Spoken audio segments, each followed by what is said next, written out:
see. They'll be calling me, calling me. They'll be calling me royalty. Best to give me loyalty, 'cause I'm taking the world, you'll see. They'll be calling me, calling me. They'll be calling me royalty.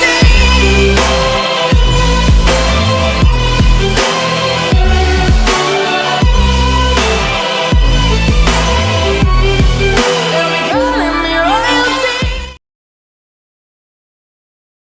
Nyaris tidak ada tanda-tanda seseorang di sebuah pelosok pegunungan yang luas. Atraksi utama yang ada adalah pegunungan hijau lebat yang tak berujung. Terkadang, raungan seekor binatang magic akan bergema melintasi hutan gunung menakuti banyak sekali burung-burung yang sedang beristirahat. Terdapat sebuah batu besar yang mencuat dari tembok gunung di tengah-tengah sebuah tebing yang curam. Batu besar itu sering dihantam oleh hujan dan angin. Oleh karena itu, permukaannya sangatlah mulus. Bahkan terdapat sebuah lapisan kilauan yang samar-samar terlihat. Akan tetapi, seorang pemuda berjubah hitam saat ini sedang berdiri di titik itu. Kakinya seperti akar dari sebuah pohon tua yang perlahan mencengkeram batu raksasa membuat tubuhnya berdiri tanpa sedikit pun bergerak. Pemuda berjubah hitam itu tentu saja Xiao Yan karena ia telah meninggalkan kota Feng. Kemungkinan akan ada pergerakan besar ketika ia membangunkan Yao Lao kali ini. Karena itu, ia tentu saja tidak bisa melakukan hal ini di tempat yang ramai seperti kota Feng. Jadi, setelah Xiao Yan memberitahu Xiao Li, dia dan Medusa kembali memasuki pedalaman pegunungan. Di pelosok pegunungan yang tak berujung itu, pergerakan sebesar apapun akan benar-benar menghilang di antara perlindungan banyaknya gunung. Tatapan mata Xiao Yan menyapu ke kiri dan kanan pada puncak gunung yang curam ini. Tempat itu begitu sunyi hingga bahkan suara kicauan burung sulit didengar. Sesaat kemudian, ia menganggukkan kepala dengan puas dan mendongak ke atas tebing lalu berteriak lantang. "Cailin, aku akan harus merepotkanmu. Jangan biarkan apapun menggangguku." Tawa terpancar ke atas. Dapat dilihat sebuah sosok anggun yang berdiri di atas tebing gunung. Namun, ia tampak berlagak layaknya ia tidak mendengar teriakan Xiao Yan dan terlalu malas bahkan untuk menjawabnya. Xiao Yan sudah lama terbiasa dengan sikap Medusa ini. Karena itu ia tidak menunjukkan raut wajah apapun. Ia tahu bahwa wanita ini mungkin tak menghiraukannya secara lisan, tetapi ia biasanya akan melaksanakan tugas yang telah ia janjikan padanya hingga tidak ada satu orang pun yang dapat mengganggunya. Xiao Yan dapat benar-benar merasa yakin karena Medusa melindunginya di sampingnya. Xiao Yan bersila dan duduk di atas batu besar yang halus. Ia perlahan menutup matanya saat ia memaksakan pernafasan dan jantungnya untuk memasuki irama yang pelan dan tenang. Baru setelah itu ia menjentikkan jarinya. Sebuah kuali obat berwarna merah tua kembali terjatuh dan menghantam keras pada batu raksasa dan membuat batu tersebut bergetar beberapa kali. Raut wajah Xiao Yan berangsur-angsur berubah menjadi serius saat ia menatap kuali obat berwarna merah tua itu. Cincin penyimpanan laut tenang di jarinya sedikit mengkilat. Seketika, bahan-bahan obat melesat keluar dari cincin itu. Akhirnya, bahan-bahan obat tersebut tampak tertarik oleh sebuah gaya seret tertentu saat melayang di sekitar Xiao Yan. Penampilan bahan-bahan obat ini semuanya agak aneh. Namun, aroma tidak biasa yang dengan samar dipancarkan menyebabkan jiwa seseorang mendapatkan perasaan nyaman yang mirip dengan berendam di sebuah mata air panas. Senyum di wajah Xiao Yan menjadi semakin lebar saat ia mengendus aroma-aroma obat yang tidak biasa itu. Seluruh bahan-bahan obat ini memiliki efek yang bagus bagi kekuatan spiritual seseorang.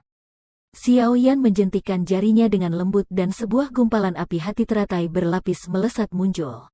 Akhirnya, api itu bermain-main layaknya sebuah roh api dan menari-nari di jari Xiao Yan dengan lincahnya. "Pergilah." Dengan teriakan lembut, gumpalan api hati teratai berlapis itu melesat keluar dan masuk ke dalam kuali obat. Ketika api itu masuk ke kuali tersebut, api itu mendadak mengembang dan berubah menjadi sebuah api ganas yang membesar menggeliat di dalamnya. Sesaat kemudian, jari panjang Xiao Yan dengan lembut dijentikan menuju sebuah bahan obat yang melayang di depannya. Dengan handalnya, bahan obat itu melesat ke dalam kuali. Bahan obat itu dibungkus oleh api hijau tua ketika melesat ke dalam kuali. Namun suhu yang sangat mengerikan itu tidak langsung menghancurkannya dengan tamak. Alih-alih, bahan obat itu memancarkan cahaya samar putih seperti giok seraya dibakar, hampir seperti berusaha mengekang suhu dari api tersebut. Xiao Yan tidak terlalu terkejut bahwa bahan obat ini memiliki kemampuan untuk melawan pembakaran api tersebut. Ia jelas paham bahwa bahan obat langka sejenis ini yang dapat memulihkan luka kekuatan spiritual, kebanyakan dapat bergantung pada sejenis kemampuan naluri untuk menahan serangan dari luar. Sebagai contoh, bahan obat bernama ginseng tulang giok putih yang dilontarkan ke dalam kuali obat mungkin bernama sebagai sebuah ginseng, tetapi bentuknya mirip dengan tulang yang putih seperti giok. Ginseng tulang sejenis ini memiliki ketangguhan yang tidak lebih lemah daripada baja. Ginseng itu memiliki daya tahan yang sangat kuat terhadap api. Jika seseorang ingin menggunakan sebuah api biasa untuk memurnikannya, ia mungkin tidak akan berhasil bahkan setelah melakukan hal tersebut selama setengah tahun atau bahkan 1 tahun. Karena itu, Xiao Yan tidak terkejut bahwa ginseng itu dapat menahan pemanggangan dari api hati teratai berlapis. Seseorang tidak boleh memiliki hati yang gelisah ketika memurnikan bahan obat semacam itu. Semuanya harus berada dalam perputaran yang terus berjalan. Ini adalah jalan yang benar. Xiao Yan memandang api ganas di dalam kuali obat itu. Sesaat kemudian ia perlahan menutup matanya. Ia tahu, meskipun dengan kekuatan api hati teratai berlapis, berusaha untuk memurnikan ginseng tulang giok salju ini setidaknya akan membutuhkan beberapa hari. Meskipun Xiao Yan telah memperkirakan ketahanan api dari ginseng tulang giok salju itu, ia tetap saja merasa tertegun ketika ia melihat ginseng tulang itu hanya mulai meleleh pada hari ketiga. Bahan-bahan obat yang mampu menyembuhkan roh memang berbeda dengan bahan obat biasa. Bisakah sebuah bahan obat dengan kekerasan semacam itu masih dianggap sebagai sebuah bahan obat? Xiao Yan menenangkan hatinya dan perlahan memurnikannya. Baru pada hari kelima, ginseng tulang giok salju yang luar biasa keras itu benar-benar meleleh menjadi sebuah gumpalan cairan ganas yang seputih salju. Xiao Yan menggerakkan cairan itu ke suatu titik di dalam kuali obat dengan suhu yang lebih rendah. Ia kemudian melemparkan bahan obat lain yang juga sulit untuk dimurnikan ke dalam kuali obat. Ia kembali memulai pemurnian yang membosankan itu. Waktu diam-diam mengalir dari sela-sela jari layaknya air yang mengalir. Bahan-bahan obat yang melayang di depannya berangsur-angsur dimurnikan menjadi cairan obat berbagai macam warna di dalam kuali obat satu demi satu. Seluruh bahan-bahan obat itu akhirnya benar-benar dimurnikan sekitar 1 bulan setelah Xiao Yan memasuki pedalaman pegunungan. Setelah itu, ia menghabiskan 7 hari lagi untuk menggabungkan semua cairan obat ini. Xiao Yan memandang gumpalan cairan ganas yang memancarkan kilauan samar berbagai macam warna di dalam kuali obat. Ia akhirnya menghela nafas lega layaknya ia telah melepaskan beban yang berat. Meskipun ia tidak sedang memurnikan pil obat kali ini adalah waktu terlama yang pernah Xiao Yan habiskan di depan sebuah kuali obat. Tubuhnya duduk di depan kuali obat tanpa bergerak selama lebih dari sebulan. Ia berulang kali menggerakkan doki untuk menyokong api di dalam kuali obat sehingga jumlahnya cukup. Jika Xiao Yan belum meningkat ke kelas Do Wang dan metode Ki mantra apinya belum berevolusi ke kelas di tingkat bawah, pemborosan berbeban tinggi semacam ini kemungkinan besar akan membuatnya terjatuh dari batu raksasa ini hingga ke dasar tebing karena habisnya doki, terlepas seberapa kuat wataknya. Aku akhirnya menyelesaikannya. Lengan baju Xiao Yan menghapuskan keringat di keningnya. Mulutnya terbuka menunjukkan sederet gigi putih. Percobaan ketahanan 1 bulan ini seperti sebuah pekerja yang mempertahankan api, telah bermanfaat cukup besar baginya. Bahkan, tanpa keberhasilan peleburan cairan obat, Xiao Yan dapat merasakan bahwa melalui 1 bulan pembakaran ini, ia lebih terlatih dalam pengendaliannya terhadap api hati teratai berlapis yang merupakan peleburan 2 jenis api surgawi di dalam tubuhnya, ketika dibandingkan dengan sebelumnya. Meskipun langkah-langkah pemurnian pil sejenis ini membosankan dan menghabiskan kekuatan spiritual, hal ini memiliki manfaat yang sangat besar terhadap pelatihan pengendalian seseorang terhadap sebuah api. Xiao Yan beristirahat selama lebih dari 10 menit setelah menyelesaikan peleburan cairan obat itu. Baru setelah itu, ia kembali menguatkan perhatiannya sebelum berpaling menuju cincin hitam gelap yang terlihat kuno. Ia ragu sesaat sebelum perlahan melepaskannya. Xiao Yan memegang cincin itu dengan lembut di tangannya. Sesaat kemudian, ia tiba-tiba menggertakkan giginya dan melemparkannya dengan tangan. Cincin hitam gelap itu terlempar ke dalam api membara di dalam kuali obat dengan terampil.